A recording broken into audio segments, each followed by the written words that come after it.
আসসালামু আলাইকুম এভরিওয়ান, সবাই কেমন আছেন?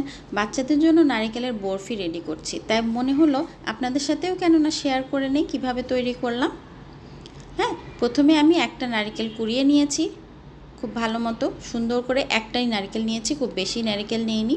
একটা নারকেল কুড়িয়ে তার মধ্যে এলাচ দিয়ে দিচ্ছি, গুঁড়া দুধ দিয়ে দিচ্ছি। গুঁড়া দুধ 2 থেকে 3 টেবিল চামচ দিলেই যথেষ্ট আমার কাছে মনে হয়েছে।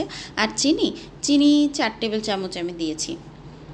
হ্যাঁ, যেরকম চিনি খেতে পছন্দ করেন, কম বা মিষ্টি, সেভাবে আপনারা আপনাদের টেস্ট অনুযায়ী চিনি দিয়ে দিবেন। তারপরে আমি খুব ভালো মতো মিশিয়ে নিব। আগেই চুলায় বসাবো না, আগে খুব ভালো মতো আমি মিশিয়ে নিলাম। খুব ভালো মতো মেশানো হয়ে গেলে তারপরে আমি চুলাতে দিব। মিশানো আমার অলমোস্ট ডান হয়ে গেছে। এখন আমি চুলায় দিয়েছি। চুলাটা কিন্তু একদম লো ফ্লেমে থাকতে হবে, হাই ফ্লেম করা যাবে না, করলে পুড়ে যাওয়ার সম্ভাবনা অনেক বেশি। আর সাথে অনবরত কন্টিনিউয়াসলি নাড়তেই হবে। এই যে চিনিটা কিন্তু নরম হয়ে আসা শুরু হয়ে গেছে।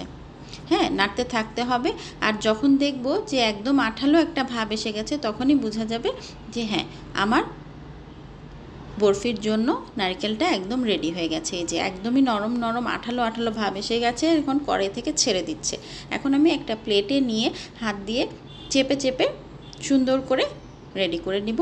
তারপরে আমি নর্মাল রুম টেম্পারেচারে রাখবো। ঠান্ডা হয়ে গেলে তারপরে আমি ফ্রিজে রাখবো 1 থেকে 2 ঘন্টার জন্য।